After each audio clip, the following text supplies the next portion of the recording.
Hola a todos, ¿cómo están? Bienvenidos nuevamente a otro capítulo de Por tu Salud. Mi nombre es Vianney Contreras de Red Médica Universitaria. Estamos transmitiendo el día de hoy a través del sistema de radio, televisión e hipermedia de la Universidad de Guanajuato y tenemos una invitada especial que es la doctora Leslie Enríquez Torres, médica egresada de la Facultad de Medicina de la Universidad de Guanajuato, y ella nos va a platicar de un tema que realmente es muy común, pero tal vez muchas mujeres no lo platicamos y es de lo más normal, y bueno, yo creo que es bueno comentarlo. Y el tema es miomatosis uterina. Hola doctora, ¿cómo estás?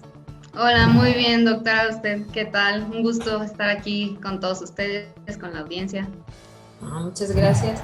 Oye, pues platícanos, esto de que digo, bueno, miomatosis uterina, ¿a qué se refiere? Porque bueno, a lo mejor las personas, las mujeres o las personas con útero no pueden como, o este nombre no lo van a reconocer, pero si hablamos a lo mejor de miomas o dicen, tengo tumores, ¿qué pasa, no? O sea, se espantan, ¿no? Hablas de tumor y luego te vas a cáncer. Entonces, platícanos un poquito de la miomatosis, ya es como, ¿qué es? Claro que sí. Y como usted comenta, pues es un tema más, o sea, es una patología más común de lo que pensamos y no es tan hablada como otras patologías de ginecología, ¿no?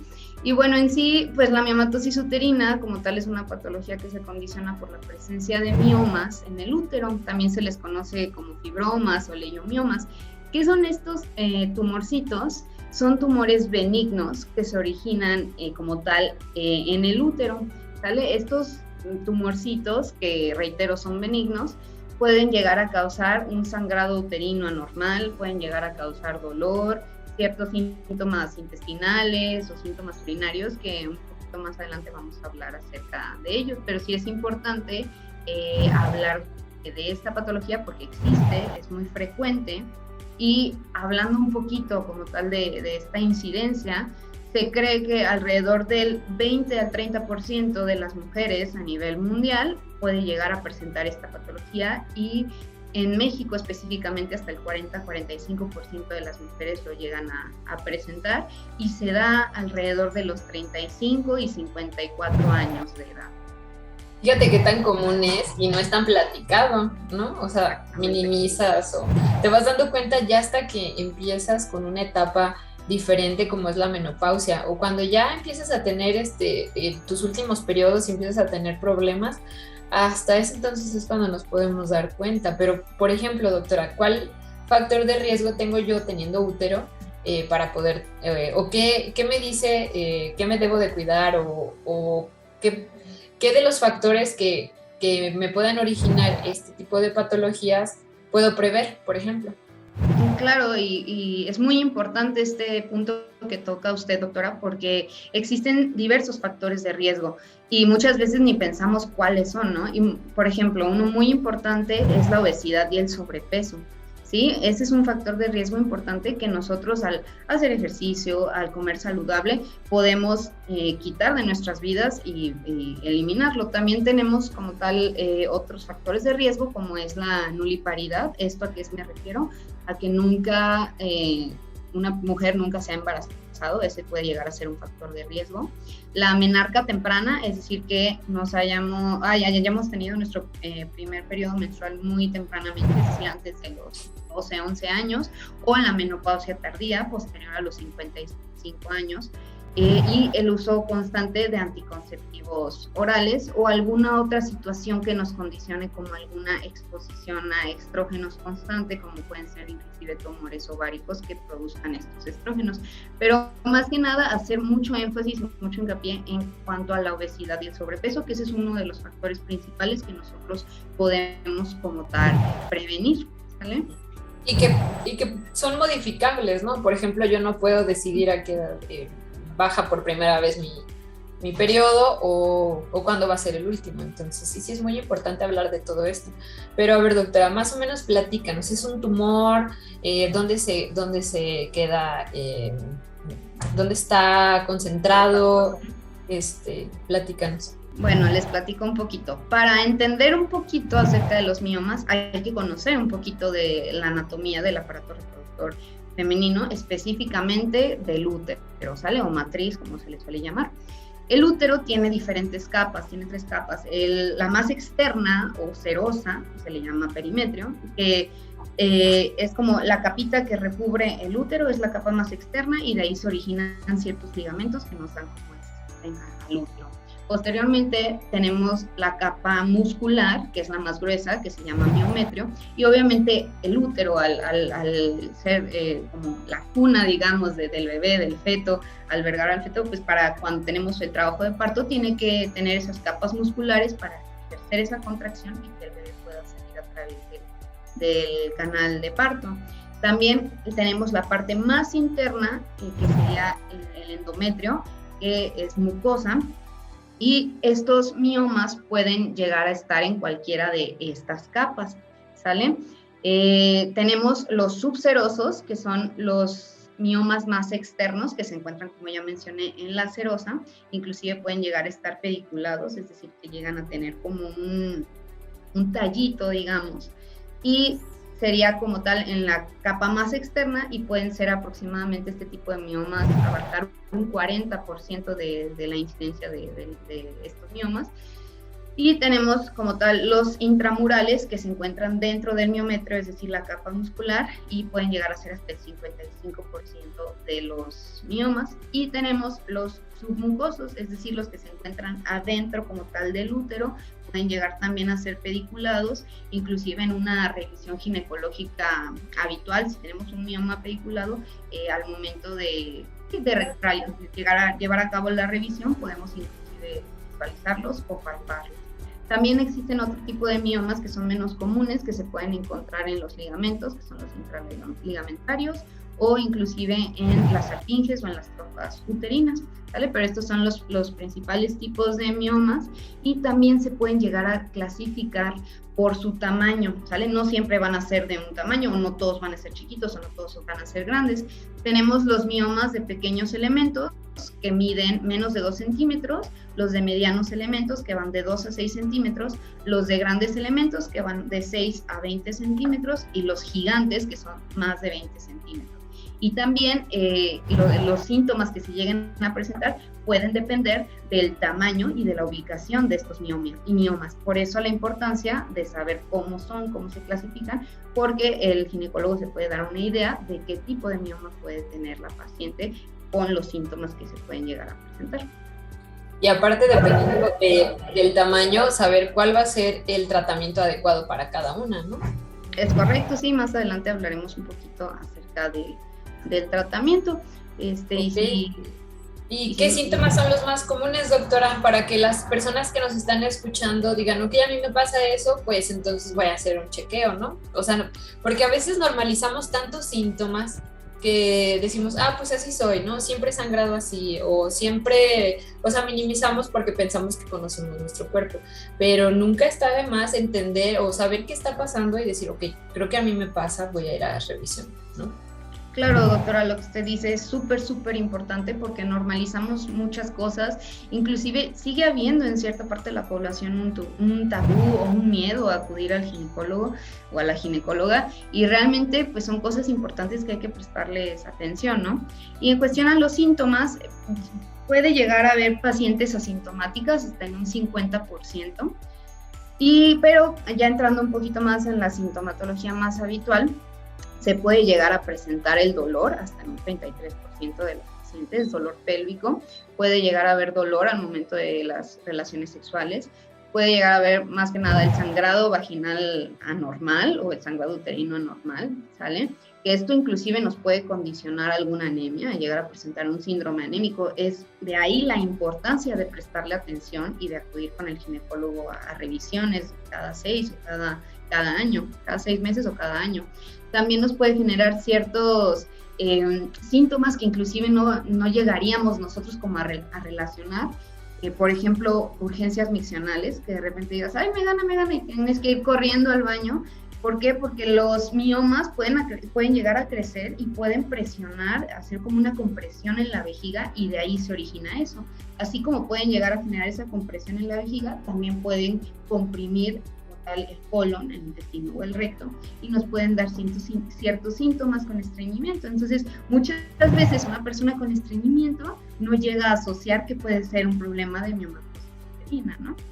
También durante el embarazo nos puede dar algunos síntomas, como son las contracciones prematuras, nos puede llegar inclusive a generar algún aborto espontáneo, o la presentación anormal del feto. Es decir, nosotros sabemos que cuando ocurre un embarazo, el feto se aboca a la pelvis femenina con su cabecita para salir a través del tracto del canal de parto, pero muchas veces esos miomas pueden alterar eso y puede venir, por ejemplo, en pélvica, o puede estar transverso, y eso nos puede llevar a terminar el embarazo con una cesárea, ¿no? También nos puede condicionar a llegar a presentar hemorragias postparto. Entonces esos son uno de los síntomas principales que hay que prestar bastante atención y no normalizarlo y decir, híjole, ya esto no es normal, voy a ir con mi ginecóloga. Así es, y qué bueno que lo digas y que no exista ese tabú de decir, no voy a ir con mi ginecóloga o ginecólogo, porque luego también les da miedo eso o les da pena, que bueno, esto ya debería de seguirse trabajando, pero sí es muy importante. Y lo bueno es que tiene un diagnóstico, o sea, a lo mejor dices, bueno, pues puedo ser asintomática, puedo ser de ese porcentaje de población que no va a presentar un síntoma en toda su vida, pero pues no está de más, de todos modos, ir a revisión de rutina con tu ginecólogo y a lo mejor ahí ya te hará un ultrasonido y a lo mejor diagnosticará que hay un mioma. A lo mejor si no te está ocasionando ningún problema, bueno, sé que ahí está y voy a estar al pendiente, porque no por el hecho de que esté ahí toda mi vida, en algún momento, o que sí he sido asintomática algunos años, en 10, 5, 15, 20 años, no vaya a presentar algún otro síntoma, ¿no? Entonces, qué bueno el saber la importancia de conocer nuestro cuerpo y de que si tengo algún detallito, pues no me hace ni más ni menos, pero sí sería bueno que nos diéramos cuenta de, ok, tengo este detallito, pues entonces nada más lo vigilo. Exactamente. Sí, y como usted lo menciona, se puede llevar a cabo el diagnóstico en una consulta inclusive de rutina. Se puede llevar a cabo el diagnóstico a través de el ultrasonido, un ultrasonido abdominal o transvaginal, y obviamente importantísimo pues la historia clínica, ¿no? En las pacientes que presentan síntomas, nos vamos orientando hacia cierto camino, ¿no? Y en las asintomáticas, pues inclusive como un hallazgo incidental a través del ultrasonido, ¿sale? Y bueno, también puede haber ciertos estudios complementarios, como por ejemplo una biometría hemática. Si una paciente estuvo con un sangrado muy intenso, se debe tomar una biometría hemática también para descartar que tenga una anemia, inclusive que requiera transfusiones, y ya dependiendo pues también el tratamiento que se vaya a llevar a cabo, pues más estudios complementarios para clínicos, ¿no?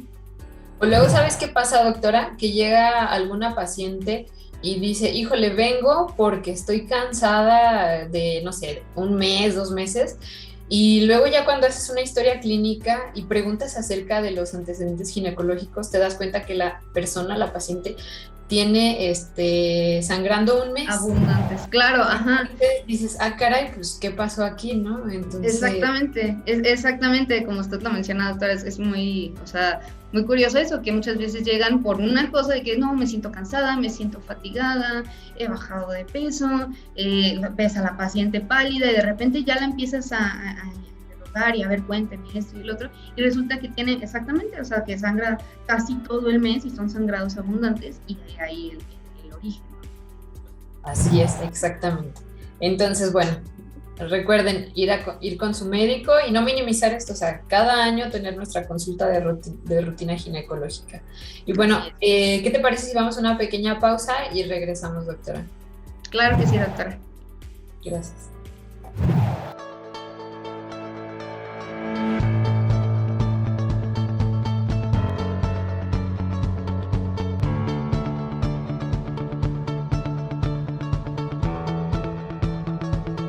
Estamos con la doctora Leslie Enríquez platicando de la miomatosis uterina, que bueno, todas las personas que tengan útero en algún momento pueden tenerlo, no significa que todos lo van a tener, pero hay que estar al pendiente siempre de nuestros síntomas periódicamente, de nuestra calidad de periodo, sangrado, dolor, y siempre nunca dejar de la mano la revisión anual con nuestro médico.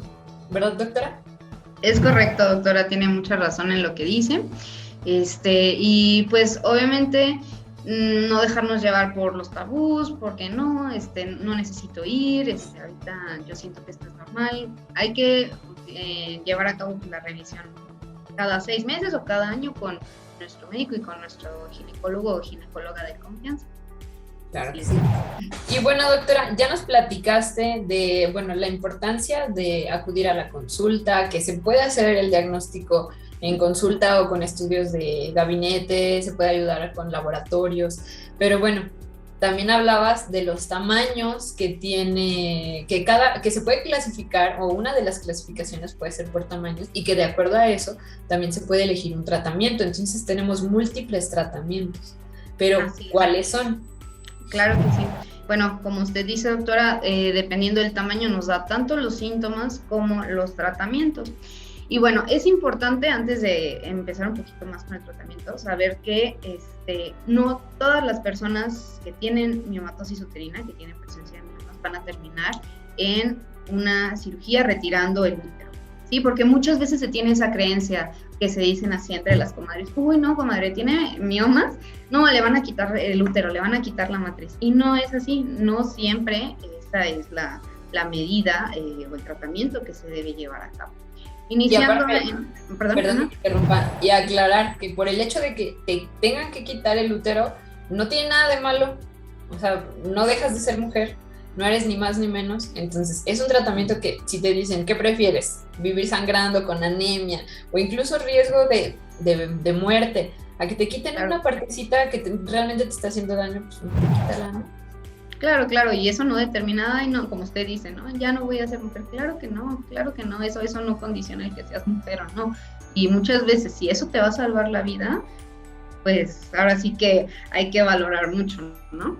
Pero obviamente todo es cuestión de platicarlo también con el médico, con el ginecólogo o la ginecóloga, para llevar como tomar la mejor decisión en conjunto, ¿no? Tampoco se trata como de, si el paciente no quiere este tratamiento, pues no como tal obligarlo, sino más bien hacerle entender, ¿no? Y bueno, ya entrando un poquito más acerca de esto del tratamiento, hay que dejar muy en claro que no todas las personas que tengan miomas tratan. Es decir, muchas personas son asintomáticos, son miomas de pequeños elementos que no están causando ninguna complicación. Entonces en esos pacientes no hay que hacer ningún tratamiento, simplemente una conducta expectante y unas revisiones cada 6 meses para ver si ya crecieron, si están generando algún otro síntoma, etcétera. Sí, pero si no nos dan síntomas, si no nos dan molestias, no hay que moverle, ¿sale? Solo la revisión. Ahora, como comentaba, la cirugía no es el único tratamiento. Tenemos también tratamiento farmacológico que se basa en una parte con análogos de una liberadora de gonadotropina, ¿sí? O la leuprolirina, como se conoce. Esto lo que nos va a ayudar es para los sangrados también, para reducir en parte el tamaño, y se pueden llegar a utilizar en pacientes que van a ser sometidos a una miomectomía, ¿vale? También tenemos la medroxiprogesterona, que se utiliza para el manejo específico de la hemorragia, ¿sí? Y también tenemos la embolización de la arteria uterina. ¿Cómo es esta embolización? Pues a través de un catéter se ingresa por la arteria femoral, se llega a la arteria uterina y se emboliza. Se cierra, ¿para qué? Para que no llegue tanto flujo sanguíneo y ese mioma deje de crecer, ¿sí? No vaya creciendo. ¿Sale? Los AINES o antiinflamatorios no esteroideos por lo general se dan para el manejo y el control del dolor. También puede haber dispositivos endouterinos o el DIU con liberación de progestágenos, que nos ayuda también en el control de la hemorragia en un 85%, y es para pacientes que tienen alto riesgo quirúrgico y que desean también conservar su útero y que no desean ser sometidas a cirugía, ¿vale? Y en cuestión al tratamiento quirúrgico es muy variado, ¿sí? Tenemos el tratamiento definitivo, que es la histerectomía, quitan como tal el útero. Ahora es importante saber que no van a quitar, se supone que se tiene que quitar el útero como tal y se conservan ovarios, ¿sale? Muchas veces en ciertas cirugías se puede llegar a ver algo de sangrado, así se tiene que retirar algún ovario o así, o la faringe o alguna otra parte como tal del aparato reproductor, pero el definitivo para que no haya más reincidencia es la histerectomía, ¿sí? El quitar la matriz. Pero hay otras cirugías como son las miomectomías. ¿A qué me refiero con miomectomías? Es cuando quitan como tal el mioma, lo extraen, lo quitan y se conserva el útero. Hay diferentes abordajes de estas miomectomías. Puede ser la abierta, que es la laparotomía, puede ser a través de la vía vaginal, a través de la histeroscopía, ¿sí? A través de un histeroscopio y se va reflejando en una pantalla el video, o de manera laparoscópica, ¿sí? La vía laparoscópica últimamente ha ido en aumento su uso y ha mostrado menor tiempo de recuperación, menor sangrado, pero obviamente no significa que todos seamos candidatos a este tratamiento. Para eso es importante acudir con su ginecólogo, platicarlo, y ya el ginecólogo, la ginecóloga les va a decir, mira, por tu edad, por estos síntomas, por esto y esto y el otro, yo recomiendo este tratamiento o tenemos esta otra opción, y es cuestión de una relación médico-paciente, platicarlo y llegar como al mejor abordaje que les convenga a todos, y más que nada para la salud de la paciente, ¿no? Exactamente. Como dijiste, ni el mismo tratamiento es para todas, ni todas tienen el mismo cuadro clínico, o sea, cada una va a ser diferente, también su cuerpo es diferente, entonces eso es muy importante. Pero ahora, doctora, ya estuvimos hablando de que hay tratamiento, tenemos varias opciones de tratamiento, y que incluso si no hay síntomas, nada más hay que vigilarlo, pero cada cuándo hay que vigilarlo, o sea, ya me lo detectaron, tenemos dos vertientes, tengo o no tengo problema, pero aún así, independiente de esas dos preguntas, ¿qué voy a hacer? O sea, ¿cuál va a ser mi seguimiento o mi vigilancia? Claro, doctora. Bueno, como ya comentamos, si no se tiene ningún síntoma y fue un hallazgo así incidental, pues vamos a tener una conducta expectante con revisiones cada 6 meses, ¿sí? Con su respectivo ultrasonido de control para ver cómo va el crecimiento, para ver si hay algún otro mioma de nueva aparición. Y cuando llevamos a cabo un procedimiento quirúrgico, se debe llevar obviamente una revisión más estricta, más seguida, iniciando a los 21 días del evento quirúrgico, posterior a los 3 meses, a los 6 meses, al año y a los 18 meses, ¿vale? Y por lo general, de acuerdo obviamente a las características también de cada paciente y del tratamiento que se llevó a cabo, por lo general son revisiones cada 6 meses o cada año, y obviamente con su respectivo ultrasonido también. Sí, o sea, una persona que le quitaron a lo mejor el útero a los 60 años y ya tiene 80, pues también no lo van a estar citando cada 6 meses, ¿no? O sea, como dices, hay que individualizar el tratamiento para cada uno. Y bueno, tenemos algunas preguntas, doctora. Una de ellas es si los miomas tienen algún efecto secundario en la fertilidad de las mujeres. O sea, si yo tengo miomas, ¿voy a tener problemas para poder embarazarme? Bueno, qué bueno que lo menciona, doctora. Este es un tema de gran controversia como tal, porque muchos dicen, no, ya si tengo miomas no me voy a poder embarazar nunca, y sí existe como esa preocupación por parte de las mujeres, y realmente no es así. Vamos a desglosarlo, vamos a explicarlo un poquito. Se cree que en los miomas submucosos, ya vimos los tipos de miomas, los que se encuentran en la parte más interna, ¿sale? Estos pueden condicionar una dificultad para la implantación del óvulo fecundado como tal en el útero. Recordemos que el óvulo se llega a fecundar en la faringe o en la trompa de falopio, y de ahí hace su viaje hacia el útero y ahí se implanta, ¿vale? Para seguir creciendo, etc. Y al momento de tener este mioma submucoso puede llegar a dificultar esta implantación como tal, o inclusive aumentar las posibilidades de un aborto espontáneo. Es por eso que siempre se recomienda consultas preconcepcionales, ¿no? Que se ha llegado a hablar también de eso, que las pacientes que se quieran embarazar también se requiere una consulta preconcepcional, toma de ácido fólico, etc. Y si se llega a detectar un mioma, es adecuado extirparlos antes de buscar el embarazo. Eso en cuanto a los miomas submucosos, ¿sí? Y en cuanto a los miomas subserosos, que son los que se encuentran en la capa más externa, no ha habido evidencia que nos hable de que suelen interferir como tal con la fertilidad de la mujer. Los miomas que son intramurales, es decir, que se encuentran en el músculo, ahí sí está un poquito más controvertido, pero se cree que depende más del tamaño como tal del mioma. Pero básicamente pues no significa que nunca se vayan a poder embarazar, eso no es verdad. Simplemente sí, obviamente llevar sus consultas preconcepcionales, y si la ginecóloga o el ginecólogo considera prudente extirparlos antes de buscar el embarazo, pues a lo mejor sería la conducta más adecuada a seguir. Ok, bueno, eso es muy importante, doctora. Y si quiero embarazarme, pues tener en cuenta esto, y que bueno, no es imposible, ¿verdad? Y otra pregunta que tenemos es, ¿los miomas se pueden hacer cáncer o nos puede dar cáncer por tener miomas? También qué bueno que toque ese punto, doctora, porque como lo comentamos hace unos minutos, las pacientes escuchan tumor o masa y llega una ansiedad, llega una preocupación increíble que llega a afectar muchísimo en su calidad de vida por la simple preocupación. Y es muy importante aclarar que los miomas son tumores benignos, es decir, no es cáncer, ¿sale? En algunas literaturas nos habla de que no se hace en la transformación a cáncer, y en otras literaturas nos hablan que es muy a poco probable que se llegue a ocurrir ese cambio sarcomatoso, y puede llegar a ocurrir en menos del 1% de las pacientes. Entonces, o sea, menos de 1%, sí es muy importante tener eso en cuenta. Y también si hay ginecólogos o ginecólogas escuchando esta plática, pues hacer mucho hincapié a que platiquen mucho con sus pacientes y les hagan ver que es un tumorcito benigno, ¿sale?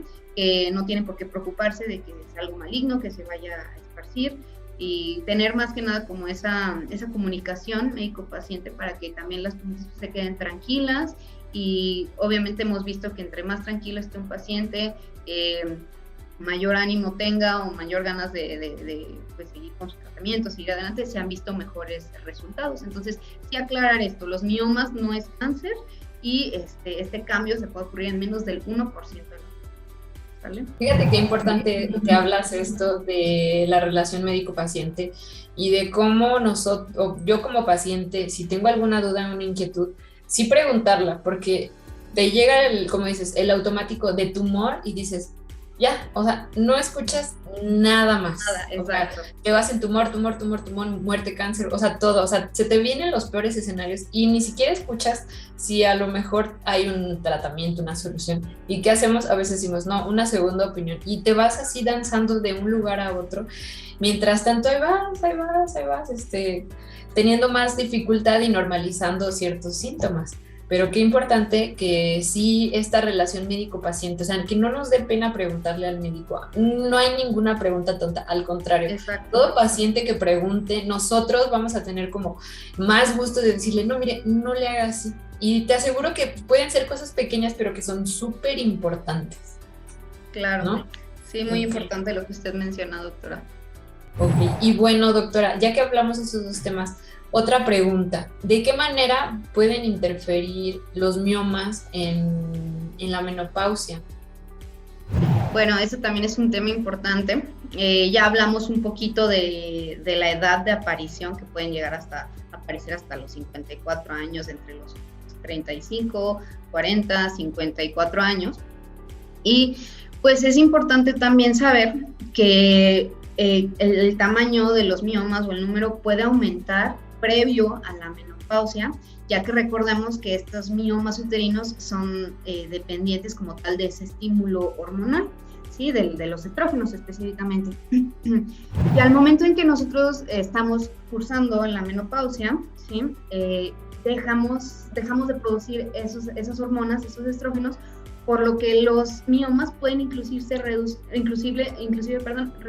de tamaño, inclusive desaparecer, ¿vale? Entonces, a lo mejor muchas veces pensamos que en la menopausia nos va a generar más síntomas o es mayor incidencia de los miomas, pero realmente muchas veces ahí, cuando dejamos de tener nuestra regla, nuestro periodo menstrual, ahí nos damos cuenta también de esos sangrados o de esos sangrados abundantes, los detectamos, pero suele ser que en esta etapa, en este periodo, como ya no tienen el estímulo hormonal, ya no van a crecer y se van haciendo más pequeños, inclusive pueden desaparecer. Entonces, en pacientes en la posmenopausia que no presenten síntomas, se hayan encontrado algunos miomas que no condicionen la sintomatología en la paciente o que afecten su calidad de vida, se recomienda como tal, pues no extirparlos, a menos de que esté patología, pero pues, es importante conocerlos.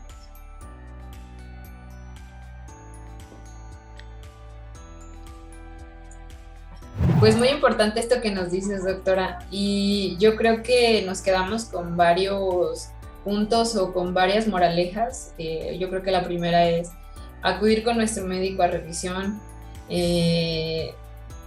Puede este tumor tener un papel importante en varios periodos de nuestra vida, tanto en la edad reproductiva y también en la posmenopausia, ¿no? O incluso, sí, o sea, en la adultez, o sea, puede causar problemas.